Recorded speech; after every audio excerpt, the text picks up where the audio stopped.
ഇന്നലെ വൈകുന്നേരം വന്ന ഡാറ്റകൾ പ്രതികൂലമായതിനു പുറമെ ഇറാനിലെ കൊലപാതകങ്ങൾ നിർത്തലാക്കുമെന്ന അറിയിപ്പ് ലഭിച്ചിട്ടുണ്ടെന്ന ട്രംപിന്റെ പ്രസ്താവന വിപണിയെ അല്പം താഴേക്കെത്തിച്ചു.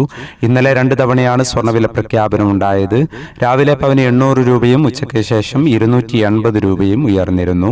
രണ്ടാം വില പ്രഖ്യാപന സമയത്ത് അന്താരാഷ്ട്ര മാർക്കറ്റിൽ ഔൺസിന് $4,630 പരിധിയിലായിരുന്ന സ്വർണ്ണവില ഇപ്പോൾ $4,590 പരിധിയിലേക്ക് ഇറങ്ങിയിരിക്കുകയാണ്. ഇന്നലെ രാത്രി വീഡിയോ ചെയ്യുമ്പോൾ $4,612 പരിധിയിലേക്ക് ഇറങ്ങിയിരുന്നു. എന്നാൽ പിന്നീട് വീണ്ടും വിപണി താഴേക്ക് ഇറങ്ങുകയായിരുന്നു. ഇന്നലെ രാത്രി തങ്കവില ഗ്രാമിന് കാലിക്കറ്റ് 14,100, തൃശൂർ എറണാകുളം 14,110 എന്നീ നിലകളിലായിരുന്നു. വൈകി വരുന്ന ഇന്നത്തെ തങ്കവില 11 മണിയോടെ കമന്റ് ബോക്സിൽ പിൻ ചെയ്യുന്നതാണ്. എല്ലാ വ്യൂവേഴ്സിൽ നിന്നും ഒരു ലൈക്ക് പ്രതീക്ഷിച്ചുകൊണ്ട് ഇന്നത്തെ സ്വർണ്ണവില നോക്കാം. ഇന്ന് പവന് 600 രൂപ കുറഞ്ഞു. ഇന്ന് 15/1/2026 പവന് 1,05,000, ഗ്രാമിന് 13,125. ഈ വീഡിയോ നിങ്ങൾക്ക് ഉപകാരപ്രദമെങ്കിൽ വീഡിയോക്ക് താഴെ ലൈക്ക് ചെയ്യാൻ മറക്കരുത്. Thank you for watching.